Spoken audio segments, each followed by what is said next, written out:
Bonjour à tous, ici Masao. Donc aujourd'hui, on va revenir sur une vidéo où je vais analyser un de mes replays. Une partie contre Godog, un joueur vers 2200 d'MMR quand je l'ai affronté. Je venais juste de me taper une petite série de 3 défaites. C'est un match que je joue en stream, hein. J'avais fait 6 parties, 3 défaites puis 3 victoires. Donc c'était ma première partie après 3 défaites. Donc je vais partir élite spécialiste avec Tarantule. De son côté, Godog a plusieurs choix. Et si je me trompe pas, il part sur le dent de sabre qui est à droite là. Voilà, voilà. C'est vrai qu'il y avait que de choix pour dire. Tous ses choix c'était dent de sabre, quasiment. Une version de dent de sabre. Donc, bon, j'aime pas trop voir le fait d'avoir des dents de sabre face à moi quand je vais jouer Tarantule. Je me pose la question s'il va jouer aggro ou pas, ou est-ce qu'il va être positionné. Donc je me suis posé pas mal de questions. Je pars sur sniper au début, en me disant je vais réussir à clear avec les tarentules, mes snipers vont pouvoir lock sur les dents de sabre, et l'avantage avec l'élite c'est qu'en ayant des snipers 2, je peux tuer les dents de sabre assez vite quand même. Voilà. C'est un peu mon idée à la base.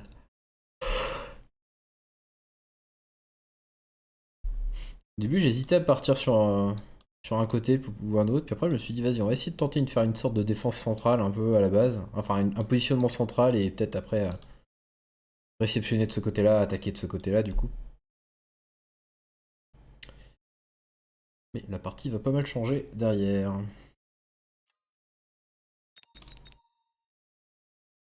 De son côté, il va rajouter des arclights pour pouvoir clear les rampeurs. Il est pas parti sur des chiens, c'est très courant de voir des chiens actuellement, mais il est pas parti sur des chiens. En même temps, pour tuer des rampeurs, c'est techniquement quand même un peu plus fort au début quand même, en général, parce que le problème c'est que les chiens ont besoin de 2 attaques pour tuer les rampeurs. Vraiment 10 dégâts.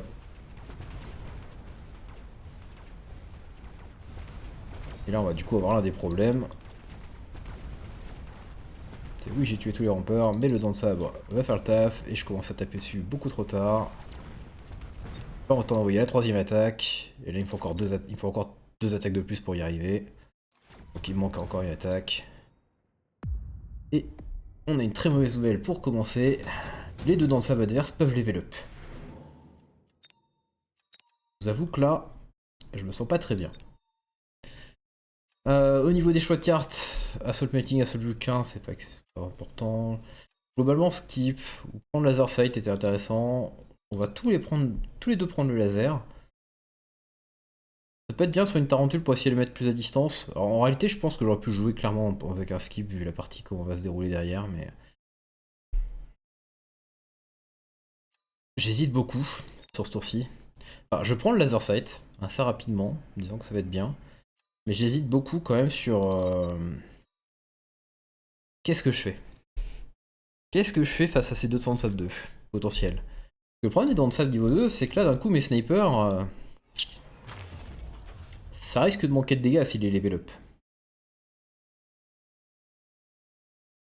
Et donc là je choisis de partir sur un truc un peu différent. Je revends une tarentule immédiatement. Je mets le laser sight sur l'autre tarentule pour qu'elle puisse connecter plus rapidement quand même sur le pack de crawler qui est ici pour le chef clear, vite fait. Et je pars sur des arclights. Avantage de arclight par rapport à la tarentule. Tape plus loin. Et littéralement c'est là le problème, c'est qu'il y a vachement de vent par rapport aux dents de sable, c'est compliqué à la maintenir en vie. Je peux les mettre plus en retrait, et puis bah, en réalité en termes de clear c'est similaire à une tarentule, hein, pas de soucis. Celle-là je la mets pour aligner ça, celle-là je la mets pour ce pack là. Bon, ce souci, je sais très bien pour ce tour-ci, dans tous les cas je vais avoir un souci, c'est taper.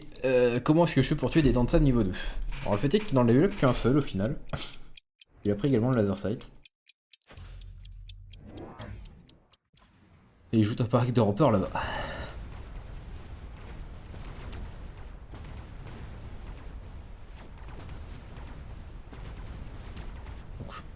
Un des arclights qui meurt, je sais qu'il faudra que je mette du chef là-bas. Je sais que le problème c'est que je suis en train de jouer élite. Et des fois quand vous voulez commencer à faire des transitions en élite c'est compliqué. En général si ça se déroule bien ça va, si ça se déroule mal des fois ça peut vraiment s'empirer très vite. Et on va partir du coup au round 3 où je viens de faire 2 défaites. J'ai quand même encore pas mal de points de vie, hein. 3700 c'est assez correct. C'est juste... Bon, Faut que je revende ma tarentule, faudrait peut-être... Je suis pas sûr que les snipers soient aussi bien que ça. Ok, ça bosse de l'entière, mais j'ai pas du tout les dégâts suffisants pour réellement tuer les dents de sable facilement. J'ai plusieurs choses à régler comme problème. Et du coup, je suis pas très confiant dans mes différentes possibilités, enfin, dans ce que je peux faire. J'ai opté pour prendre le Rhino Assaut quand même. En disant que si je le mets à droite ou à gauche, j'ai moyen de prendre une tour. Et de peut-être pas mal... Même s'il y a le missile ici, il va manger le missile, le Rhino va quand même prendre la tour éventuellement. Et en plus, j'aurai enlevé le missile. Donc c'était intéressant. Il part sur double coup à ce moment-là sur les dents de sable. Ça m'étonne un peu. C'est bien un truc qui m'étonne dans ses choix, Godog, là, dans cette partie. Bon, déjà, ce troisième Arclight était un peu spécial, je trouve, en termes de placement, mais pourquoi pas, limite. Je trouve très bizarre, surtout, c'est cette tech double coup ici. Elle coûte vraiment pas cher, hein, ça coûte que 100 vu qu'il est saber, il est dans de sable spécialiste. Mais j'ai revendu une tarentule au round d'avant, j'ai celle-là, je suis en train de les revendre. C'est bien beau, double coup, mais tu double coup dans quoi en fait?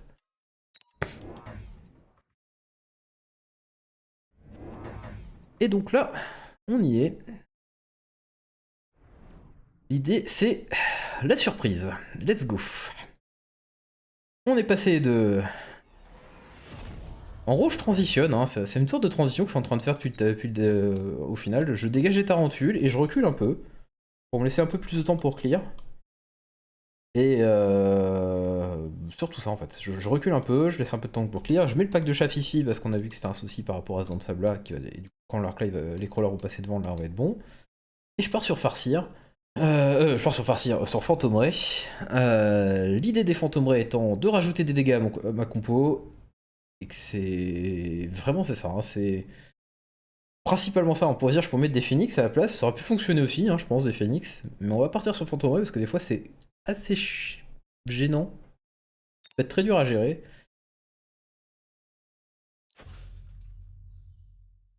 On va voir un peu. Alors le fait est qu'il a pas d'entière pour ce tour-ci, hein, du coup, Godog. Donc mon round est gagné sans trop de soucis.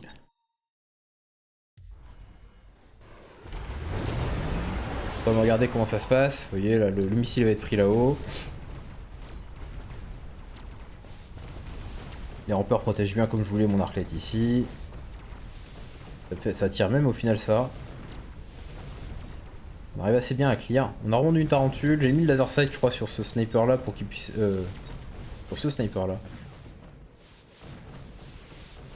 Mais bon, de toute façon, comme on l'a dit... De toute façon, dans ce tour, il n'y a pas de... Il n'y a pas d'entière en face. Mérion fantômes sont très tranquilles. Et donc, on gagne le round.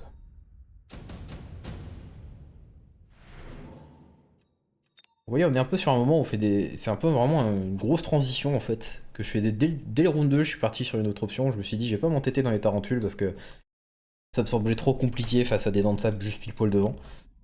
Au final. Et surtout le gain de niveau qui me gêne et qui fait que les snipers, c'est pas une option.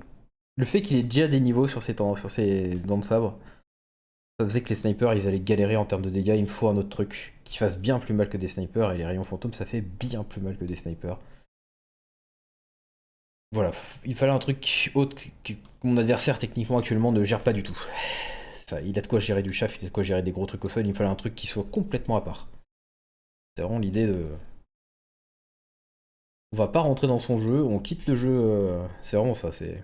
On abandonne les gros trucs terrestres, à la place, on part en l'air. Ou de la masse.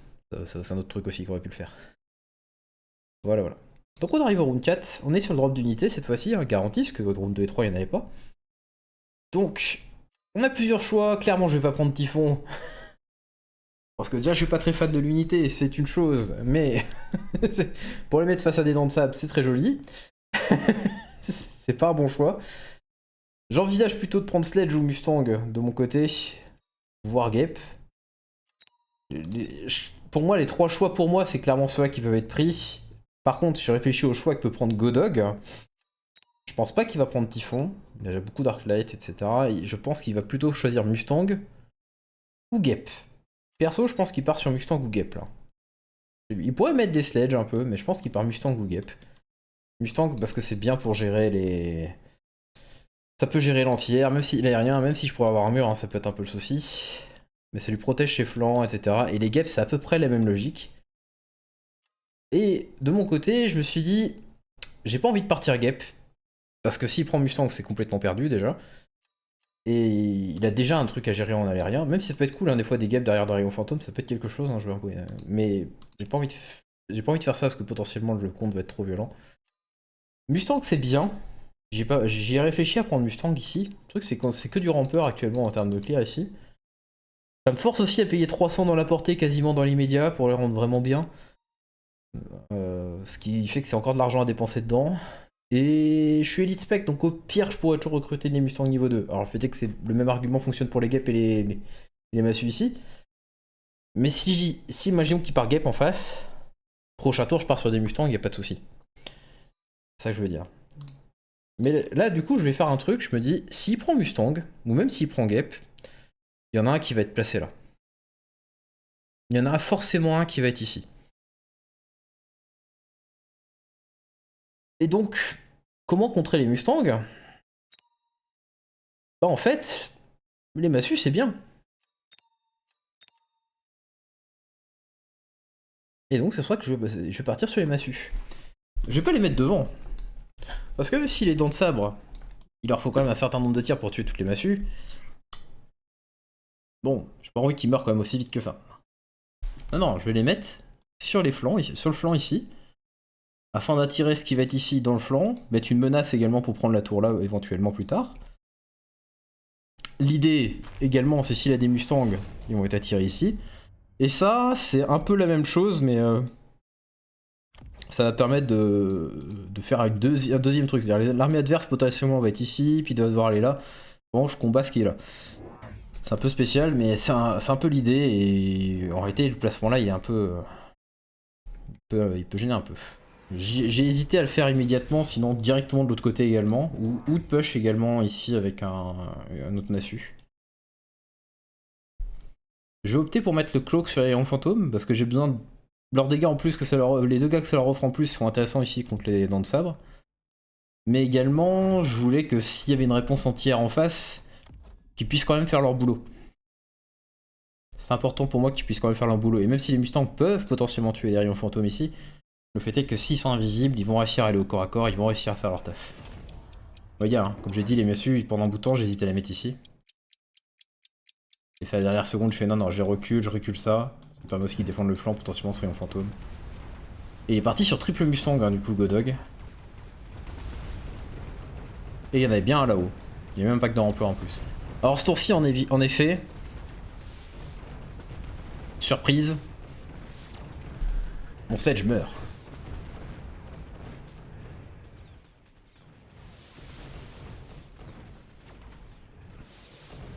Mais l'idée, c'est que je le force avec une réponse au prochain tour. Mais vous voyez qu'avec le cloak, j'arrive quand même à tuer un peu les trucs, même si je vais quand même perdre le round sur ça, hein, là je vais pas pouvoir le tuer.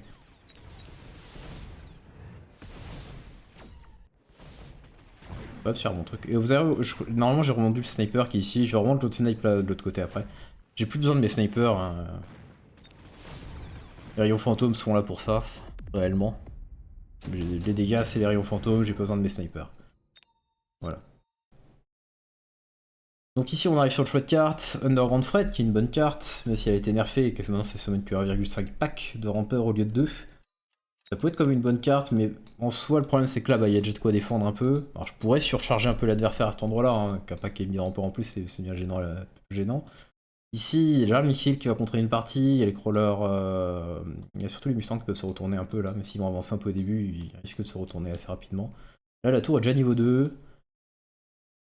Si je fais là, j'ai tellement pas mis d'unité pour l'instant ici que ces Mustangs là vont quand même se retourner par là. Mais donc c'est pas ultra important. Portable Shield, ça pouvait être envisagé sur un genre, ça pouvait être assez marrant de mettre ça sur une des massues. Mais je trouve que c'est un peu cher quand même pour faire cet effet là. Et surtout, vu que je suis en train de revendre à chaque fois des unités, je me suis dit, j'ai beau être élite. Sur élite, additionnel déploiement, c'est assez fort. Ça dépend vraiment du type d'unité que vous jouez à ce moment-là, parce que des fois c'est dur à exploiter sur Elite. Mais vu que je suis en train de revendre quelques unités, là je vais revendre mon sniper là, je vais avoir 150 crédits de plus, je vais avoir 1200 crédits dans le tour déjà, donc Globalement, je sais que je vais pouvoir réussir à en profiter. Et vu que je suis en train d'enlever des déploiements, c'est bien que j'en rajoute plus potentiellement.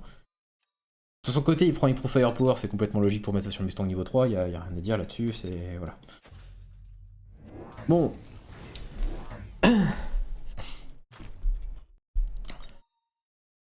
Voilà, j'ai rendu mon sniper. Et évidemment, là, Godog remarque un truc dans ce qui se passe dans cette partie. C'est dans le sabre, ils ont plus de cible.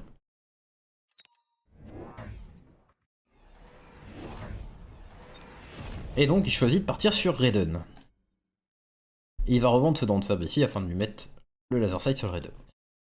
Donc, perso, oui, Raiden est potentiellement un contre à Sledge, oui, Raiden est potentiellement un contre au rayon fantôme. Cependant, le problème du Raiden, c'est que ça fait pas assez de dégâts. Quand vous avez un Raiden qui doit taper dans des rayons fantômes niveau 2, il leur faut 2 attaques. Quand il faut taper dans des Sledge niveau 2, il leur faut 2 attaques. Et c'est tout le problème. C'est tout le problème un peu du Raiden. Les rayons fantômes, techniquement, 3 attaques, 3 cibles, c'est parfait. Le problème des rayons fantômes, le truc c'est que si mes rayons fantômes arrivent au corps à corps du Raiden, grâce à l'invisibilité, le Raiden est mort.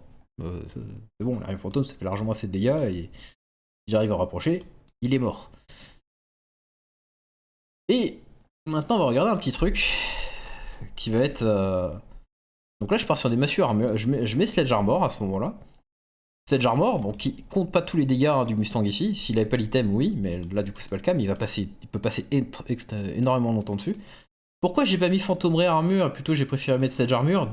Deux raisons. Un, ça coûte cher ici.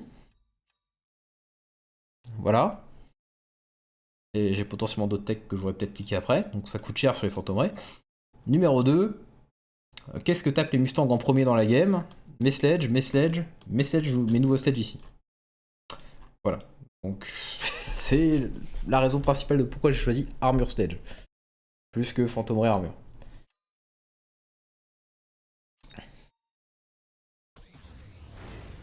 Il y a 9477 points de vie, il tape à 5900. Il faut 2 attaques.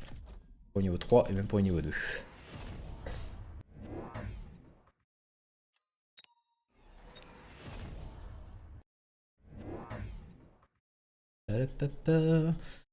Ça c'est assez spécial ce... Ah il part sur... Ça c'est assez spécial ce choix chien ici.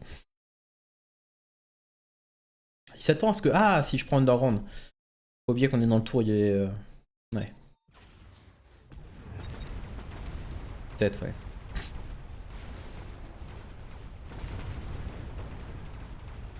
Et donc une fois apparus, ils sont quasiment immortels, hein, maintenant les Sledge là-haut.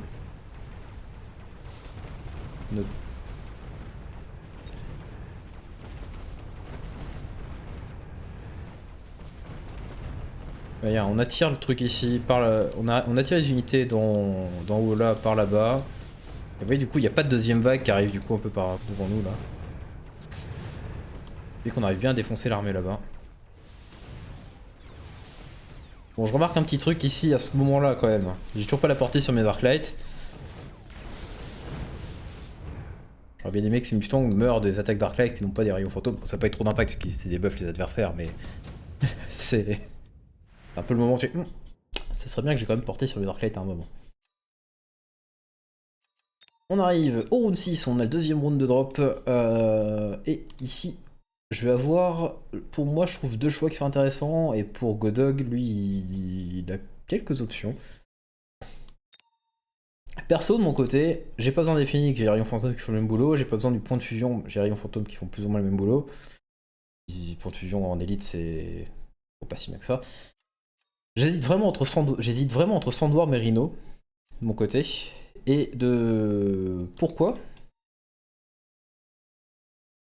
Tout simplement... Alors, tant qu'elle dans le sable ici, j'ai pas envie d'aller mettre un Rhino ou un Sandworm devant... ici, évidemment. Là, c'est... J'ai pas envie d'aller avancer dans un truc qui fait des bursts à 36 000 dégâts. Ça, c'est sûr. Cependant, de mon côté, je me dis... Ok, il part sur Raiden. C'est cool. Ok, il a toujours Mustang. Une autre manière de contrer des Mustangs, potentiellement, bah, c'est encore une fois de l'armure, mais cette fois-ci sur des Rhinos. Rhino armure, c'est pas mal. Sandworm armure, c'est à peu près pareil aussi. Donc j'hésite vraiment un peu entre les deux. Et je me dis aussi, bah c'est bien, il a le lock Raiden, il pose Raiden, il veut contrer mon truc avec Raiden. Sauf qu'un problème de Raiden, c'est que ça n'a pas beaucoup de dégâts. Enfin, on va dire ça un peu différemment. Le problème de Raiden, ça n'a pas beaucoup de dégâts mono-cibles. Si ça tape 3 cibles, quand ça tape 3 gros trucs en même temps, ça a d'assez bons dégâts en réalité. C'est juste que si ça tape un Rhino et 2 rampeurs, bah, le DPS sur le Rhino, il est. Bah, c'est nul. C'est juste nul. Si ça tape 3 Rhino en même temps, par contre, c'est pas trop mal. Mais tu tombes pas rapide. C'est un problème du Raiden quand même, c'est que même si t'as 3 Rhino et que tu tapes 3 Rhino en même temps, techniquement ton DPS c'est pas trop mal parce que t'endommages quand même. Tu fais quand même pas trop. Tu as un peu de dégâts aux 3 Rhino. Mais pour tomber un mec, c'est long. Pour en tomber un, c'est long. En tous les cas, pour tomber un truc, c'est long. Et donc je vais partir sur Rhino et je vais choisir de chercher à push sur cette tour. Essayer d'agresser ici. Pourquoi Rhino plus que Sandworm? L'idée, un truc que j'aime moyennement avec le Sandworm. L'idée en fait c'est que je me dis, j'ai envie presque qu'il tank en fait ici. Comme je l'ai dit, si Raiden tape dessus, ça me gêne pas en fait. Et donc, en suivant cette logique là, bah, vous réalisez tout de suite que forcément dans ce cas là, bah, je veux bien que mes Rhino, si j'ai pas besoin d'avoir une unité qui soit forcément sous terre à ce moment là. Et également le Rhino, si je mets du chaff derrière, en soi il protège le chaff. Et si je peux escorter des rampeurs pendant quelques mètres, si les rampeurs ils sont rapprochés des Mustangs et tout, ça peut être assez fort. Parce que tu peux un peu moins faire avec un Sandworm. Et l'autre raison, c'est aussi de protéger un peu les fantômes rays en partie également. Le Rhino va être encore plus devant que le. Enfin, encore une fois, un peu la même idée. Le Rhino va pas mieux encaisser les dégâts, c'est pas ça l'idée. Va être plus une cible que le Sandworm. Le Sandworm, pendant un petit moment, s'il est sous terre, lui, il est pas une cible. C'est un de ses points forts, hein, au Sandworm, c'est sûr. Mais là, je veux plutôt une unité qui a un rôle, je pense, dedans, et c'est bien. Autre chose à noter, via accès à photon sur le Rhino. Ce qui peut clairement être utile s'il cherche à partir sur un EMP pour enlever l'armure des sledges ou un truc comme ça aussi. Et du coup, je pourrais potentiellement le contrer sur les Rhinos avec photon. Donc au début, je mets le Rhino par ici, mais je vais changer le... Il va pas être là. Il va être là. Il part sur point de fusion. Alors, qui ne fait pas grand chose parce que mes Rhinos sont de l'autre côté. J'étais déjà pas très tenté d'aller ici à cause du Dansam niveau 2, qui va revendre maintenant d'ailleurs. Mais bon, tant qu'à ça, j'ai pas envie de pusher ici quoi. Voilà, avec les Rhinos en tout cas. Ah, donc il part sur d'autres Raiden. On va acheter un autre ici là normalement. Ah non, pas ce tour-ci, c'est le tour d'après. Non mais là. Ah oui, voilà, il revend le dent de sable, il achète un Raiden qui met là, ouais, c'est ça. Avec EMP. Donc Raiden EMP, hein, assez logique. Enfin, assez logique. Ça coûte 300 hein, comme tech, c'est super cher. Hein. L'idée, c'est d'enlever l'armure des sledges afin que les Mustangs puissent complètement aider à tuer les sledges, quand même. Après, en soi, il a besoin que de 2 attaques Enfin, il a besoin de 2 attaques par sledge, mais du coup, il faut 10 hits au total. Voilà, il peut enlever du coup l'armure des sledges afin que les Mustangs tapent dedans un peu plus facilement. Pas tapent assez facilement dedans. Et ça va quand même prendre du temps à tuer, parce que, encore une fois, même s'il enlève l'armure, il faudra quand même 2 coups pour les tuer. Vous voyez ? Ça prend quand même un peu de temps. Ça marche, hein, mais ça prend du temps. Bon, il me fait un petit pool ici, un peu spécial. On arrive à prendre la tour, et c'est mon objectif. Et vous voyez là, ce que je voulais dire un peu avec les rampeurs qui passent derrière les rhinos. Le rhino ici, il a pris l'agro, il a dû prendre l'agro du dent de sable, de l'arclight ici. Il les a tués. Et derrière, les Mustangs qui sont obligés de taper sur le rhino et pas sur les rampeurs en fait. Un peu l'avantage. C'est pour ça qu'on a encore des rampeurs en vie même à ce moment-là du combat. Bon, l'autre côté c'est un peu pareil aussi. L'avantage quand vous jouez à Rhino, c'est que potentiellement ça peut protéger ton chaff en fait.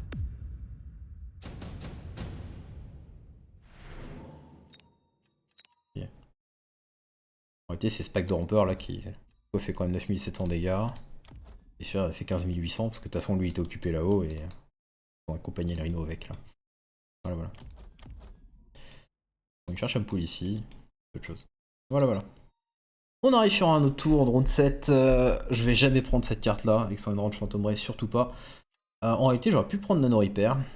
Mais je vais prendre plutôt le Bombarde, que je vais mettre de ce côté-là. Voilà. Je vais mettre Bombarde de ce côté-là. J'aurais pu prendre aussi de mettre Nano Repair sur un Rhino, ça aurait pu être une chose en fait, en vrai. En vrai, ça aurait pu être quelque chose d'intéressant. Mais voilà, je vais opter pour le Bombarde. Et pas grand chose d'autre à dire hein, là-dessus. Bombarde ici. Bombarde là.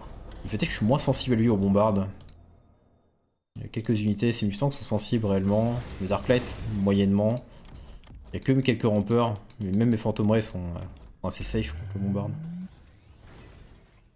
Maintenant, si je perds les rampeurs, potentiellement, ouais, ça fait ça lui cibler plus facilement. Mais beaucoup de boucliers. Hein. Enfin, beaucoup, 3. Et je vais mettre mon drop Rhino dans cet angle-là, ici. Parce que, en regardant un peu, je me suis dit, ah, à cet endroit-là, il va pas être trop attiré, il va pas trop... Il va galérer potentiellement pour pouvoir taper la tour, si on veut. D'ici, il galérerait pour taper la tour, mais il peut gêner un peu pendant un certain temps. J'ai l'impression que si je le faisais drop ailleurs, il faisait des pop points. C'est un peu ça. Alors, faut bien se dire qu'il a quand même armure, mais il n'est que niveau 1, donc c'est que 60 de réduction. Voilà. Il y a le MP, hein, que vous pouvez oublier sur les Raiden. Ça, je pense, c'est une erreur de ma part, ce move beacon. Le souci, c'est. Je m'attendais presque à ce qu'il revende ce dent de sabre. Hein. Et en vrai, il a pas trop de raison de le revendre. Là, il va revendre le melting. Mais clairement, j'aurais dû faire un move beacon plutôt d'ici à là. Et de là à là. Ça. Ça. Ça aurait été bien mieux, je pense. Parce que là, du coup, je vais juste avancer et me prendre la sauce du dent de sabre niveau 1 ici. Je pars sur Subterran Blitz, ce tour-ci. 2 raisons. Parce que c'est bien contre Mustang, encore une fois. C'est bien contre Mustang. Ça peut. Les croissants niveau 2 également, les crawlers, ils ont assez de points de vie quand même pour commencer à pas mal survivre s'il y a du feu ou un truc comme ça.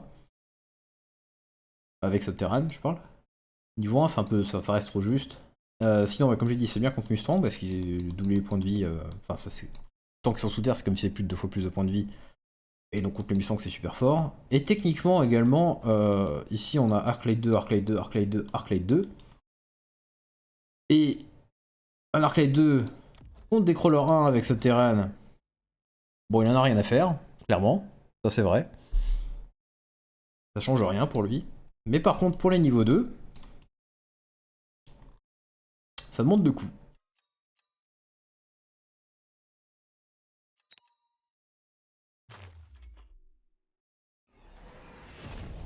Il part sur tir sur ses Mustangs.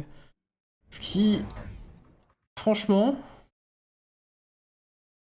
c'est pas si bien. C'est bien et pas bien l'anti-air sur les Mustangs ici. En réalité, je vais pas trop le punir dessus, je vais jamais mettre armure sur les Phantom Ray. Ce qui lui aurait permis quand même de tuer les Phantom Ray avec les Mustangs, attention. Même s'il a mis armure. Enfin, pas celui-là, je pense d'ailleurs. Mais le seul souci que ça peut lui poser, c'est encore une fois par rapport au chef clear.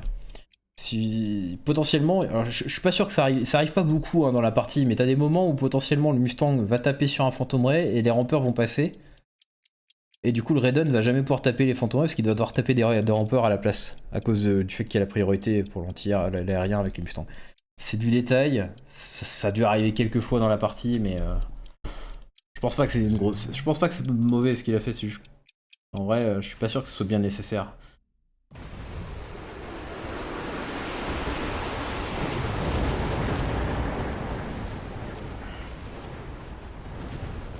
Bah, comme je dis, il s'est fait des pops, Rhino là. Et là, bon. Pas grand chose à dire, hein. Lui, plus missile. Vous voyez, les rampeurs, il va passer, il est encore ici, on les voit pas bien, mais. On prend la tour, et le Rhino fait le taf, hein, qui est un drop là-haut. Hein. Arrivé là, il a fait ça, et là, maintenant, il est encore. Il est en dessous ici. Hein.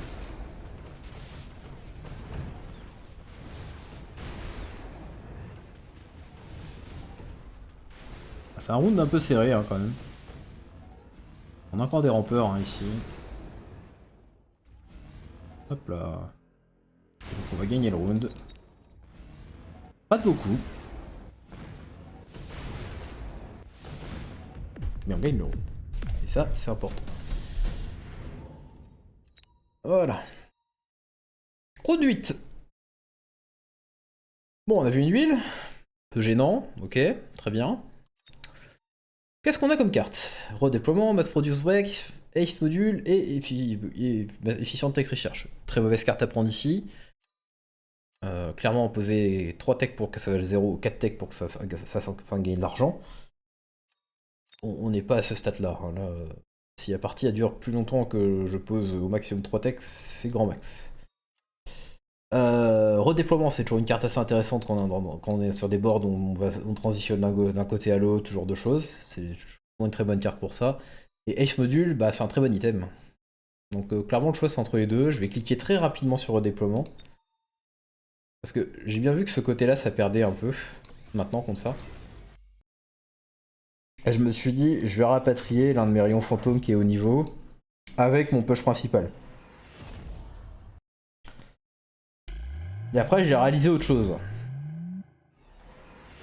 Là, à ce moment-là, j'ai réalisé autre chose. Je me suis dit, attends.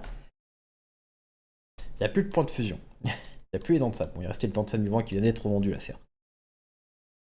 On est d'accord que là, si on y réfléchit, il n'y a plus de dégâts en fait. En fait, là, il n'y a plus de dégâts. Ouais, il y a un truc qui tape à 11 880 toutes les 4,6 secondes, mais il n'y a pas beaucoup de dégâts. Il n'y a plus vraiment de dégâts de ce côté-là. Même par là, il n'y a pas tant de dégâts que ça. Il y a le MP qui me gêne. Quand même, parce que ça ralentit. Si ça tape sur un rhino, ça ralentit. Puis du coup, il perd les points de vie de l'armure. Et puis du coup, il peut prendre les dégâts des Mustangs. Tout ça, tu fais. Ouais, mais j'ai photon en fait. Si je photon, le MP me ralentit pas. La réduction de dégâts, elle est toujours là. J'ai toujours les points de vie. Je suis beaucoup plus solide. Et il a toujours pas il a pas les dégâts pour faire ça. Et c'est là où je réalise bah, que forcément, je peux peut-être faire une attaque maintenant de l'autre côté, en fait. Si j'attaque de ce côté-là, j'ai clairement moyen de passer. Donc le redéploiement à la base du rayon fantôme qui devait aller par là, il va se retrouver être, au lieu d'être ici, il va se retrouver là, si je me trompe pas, voilà. Ce qui au final est quand même utile. Hein. Et on va prendre un pack de rampeurs en plus, qu'on va les mettre là-haut. Donc je vais mettre 2 rhinos pour push ici. Celui-ci il va faire un beau petit trajet là, into là. Il va se dire que le pack de rampeurs qui est là va vers le milieu. Les Mustangs ici sont occupés là-haut, les crawlers là-haut sont occupés là-haut, tout ce qui est ici c'est occupé par là-bas. En vrai, il y a 0 unité ici. Il n'y a rien qui gêne ici. Je tue ce pack de rampeurs, j'avance, il n'y a rien. C'est libre. Le seul truc, il faut pas que ça revienne assez vite. Et donc ce que je vais faire, je vais mettre un pack de rampeurs ici, devant. Ce qui fait que le premier tir de Raiden va forcément taper juste 3 rampeurs, et non au lieu de taper mes sledges. Et même s'il met un missile, ben peu importe, le missile tape dans les rampeurs et non pas dans les sledges, et du coup il doit encore. Ça prend plus de temps. C'est l'idée. Et donc là je vais missile le pack de rampeurs ici. Bon j'avais déjà 2 arclettes qui tapaient dedans, donc c'est même pas si nécessaire que ça, mais je vais avancer au plus vite. Donc là on va avancer. Il y a du feu de ce côté-là, oui. Oui, c'est chiant. Voilà, on tue. Le rhino passe, tranquille. Vous voyez, il n'y a rien, comme je vous ai dit. C'est open bar. On prend la tour.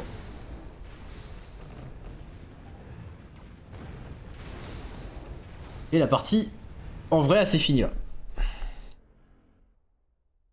L'avantage du replay, c'est qu'on voit la suite du round, mais là, elle a surrend. Techniquement, Godog a surrend à ce moment-là. Désolé de vous le dire, je gagne le round à ce moment-là, oui. Donc, je gagne là. À ce moment-là, c'est fini. Voilà. On va regarder la suite. Hein.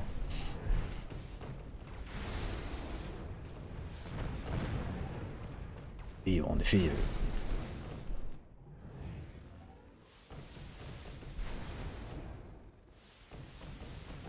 Voilà. C'est fini. Voilà.